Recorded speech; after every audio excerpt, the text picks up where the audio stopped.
what this perpetrator was planning was something very significant. Extremely significant, according to multiple law enforcement sources there on the ground. Our own John Miller getting this information for us as well, that emergency responders apparently found a large amount of explosives in the back of the vehicle, which just gives you even more insight into the sinister nature of what happened here. Again, finding a large amount of explosives in the back of this suspect's vehicle. The same suspect who rammed his car into Temple Israel there, and then was immediately encountered by security there on the ground, who were able to take him out by shooting him. That suspect, we are told now, is dead. And another bit of interesting information, just to give you the state of the type of society that we're now living in and what Jewish groups have to deal with. Just about several weeks ago, about 5 weeks ago, we are also learning that Temple Israel actually participated in an active shooter drill there at the temple. This is what the staff had gone through.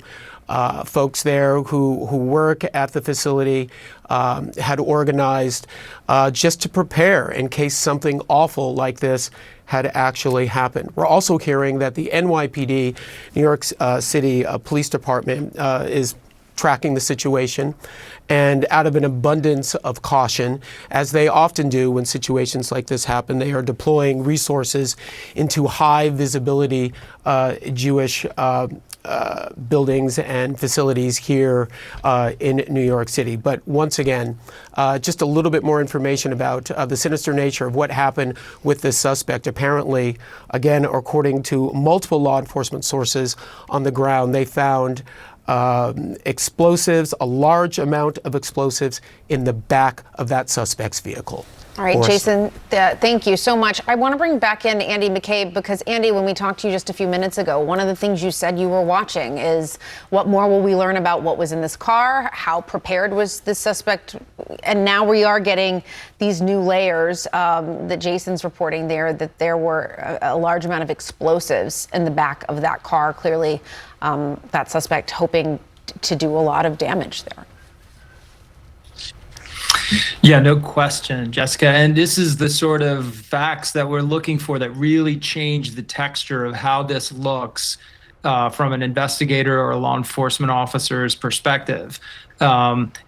The presence of explosives changes this math equation significantly, because now you're talking about a much higher degree of preparation and planning, and also some degree of knowledge, of experience, of training in how to assemble explosives. We don't know exactly what he had or how complicated or advanced those devices were. They can be fairly rudimentary for things like black powder devices and IEDs, all the way up to, plastic explosives and things that are more commonly seen, in theaters of war. We don't know what was in the back of that vehicle yet, but again, just having some sort of explosive devices or explosive material shows us this person spent a lot of time planning and preparing. They may have had assistance in procuring those items. They may have had training in how to assemble whatever is there and how to deploy those things. So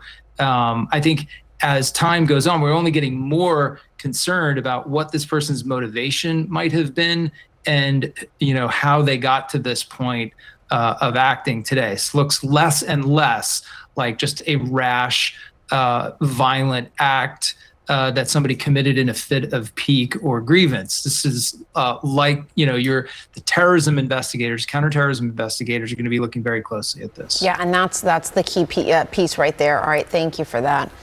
Let's bring back Donnell to get your reaction to that news we just heard from Jason, that apparently a significant number of explosives were found in the vehicle that this suspect used to ram into Temple Israel.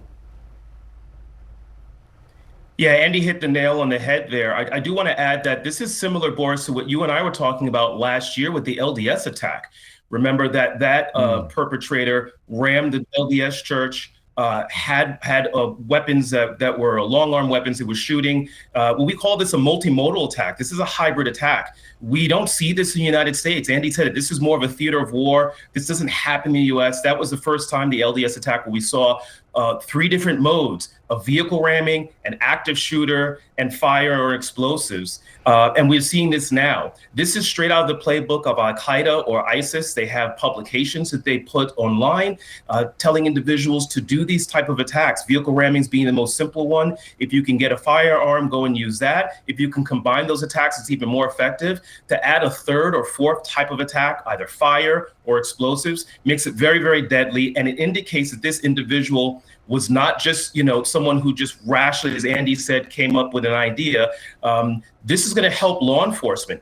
To make a bomb is not something you can do in an afternoon. And so they'll be able to track down the materials, how he acquired the knowledge, perhaps online, and they may be able to get to whether this individual acted alone. No kids, this is the important thing, no kids or no staff was injured whatsoever, okay? So we have no victims other than one of the lead security people was hit by the car and was taken to the hospital for treatment. That individual should be okay.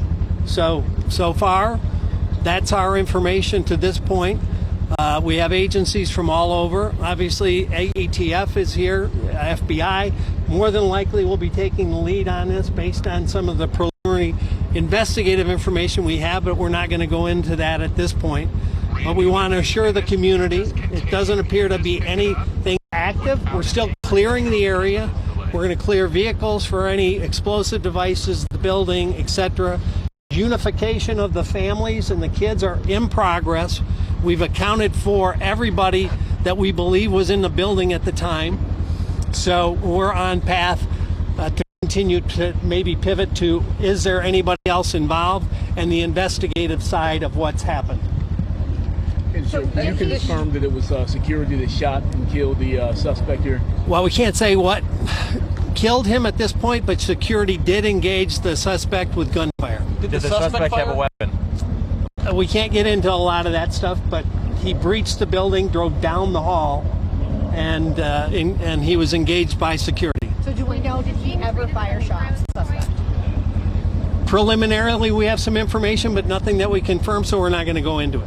Where did he breach the building, the front? He drove in through doors with a vehicle. There was only one person in that vehicle? That's what it appears at this point. What do we know about this fire?